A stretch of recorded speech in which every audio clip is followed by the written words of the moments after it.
Why is every woman on planet Earth chronically ill?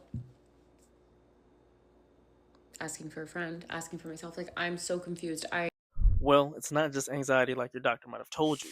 Here are 5 evidence based reasons why. One is known as the double burden. Women carry a massive amount of invisible emotional labor and caregiving in society. Well, because this stress is constant, your baseline cortisol remains artificially elevated. And here's where biology works against you. Estrogen actually sensitizes your body's stress response.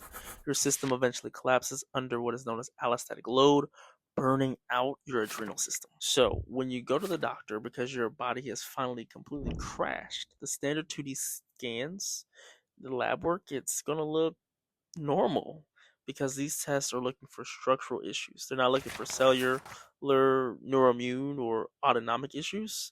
In other words, the technology doesn't match what needs to be checked. Now, another reason is your X chromosome. Your immune system is evolutionary optimized to be on high alert.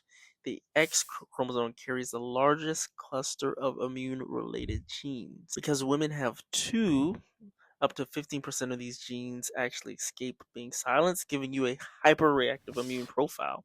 And this is exactly why women make up roughly 80% of all autoimmune disease patients. Now, we also have neuroendocrine volatility. Female biology undergoes massive systemic hormone transitions throughout life. Conditions like menstrual migraines or autoimmune flares aren't necessarily caused by some simple hormone imbalance, but by your brain and immune system's profound hypersensitivity to the speed of the drop of those hormones. Now, we also have to discuss autonomic and vascular vulnerabilities. Women naturally tend to have lower blood volume and stretchier veins.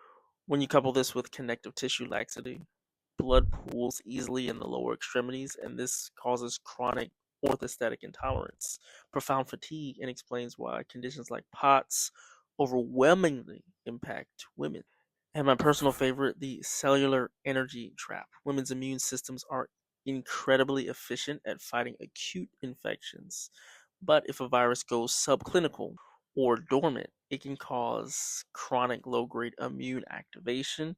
Research shows this literally causes your mitochondria to begin to fragment, locking your cells into a hypo metabolic state simply because of survival.